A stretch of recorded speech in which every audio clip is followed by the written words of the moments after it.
Honestly, man, this is a really tough one for me because neither one of them have been very active. So it's almost hard to tell like who even knows what they're going to bring to the table. But with that said, Jon Jones is one of the greatest fighters to ever do it, and it's hard to bet against a guy like that. It really is. I don't know how you bet against Jon Jones. You know what I mean? Until he gives you a reason to, which he hasn't. You gotta go with Jon Jones. Depends. The last fight was crazy. Fight of the year. I'm gonna stick with Jones on that one. I think Jones will get it done again. I think so. I know Jon Jones hasn't been there for a while, but I just don't think that'll really matter. And the fact that their last fight was so close, I know a lot of people going off that. I just think they're going to do more research. They're going to, the troubles that he had with that fight, I think he's going to sort of fix up now, and I just think he's going to adapt really well this time, even though he's been a long time since he's fought. He's very composed in there. I don't think ring rust is really a thing for him. I know a lot of people said that with OSP, but I think that was more just the fact that he was playing it safe because, you've got a big guy like that and short notice fights, things like that. I know it's happened to me. Sometimes you just play it a little too safe. So, I just think that, I think Jon Jones can do it. But I won't be surprised if Gustafsson, I'll be rooting for Gustafsson though. Ooh. The last one was so tight. You got to go with Jones just off the belief. It's not really like a tactics thing or a skill level thing because they're almost evenly matched in every department.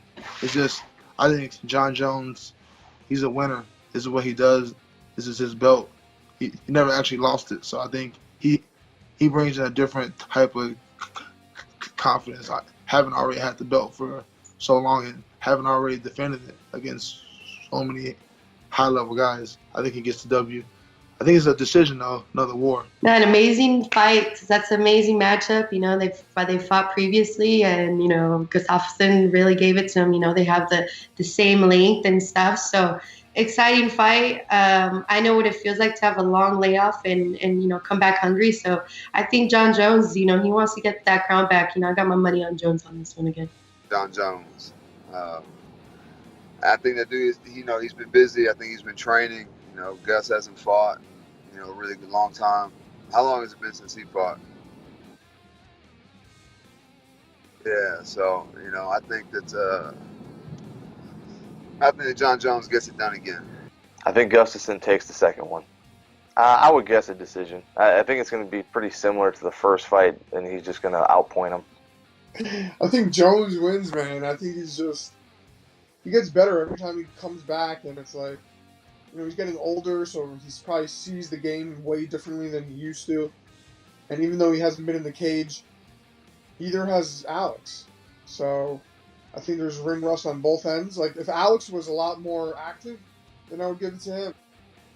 I'm gonna have to give it to Jon again. Come on, man. Come on.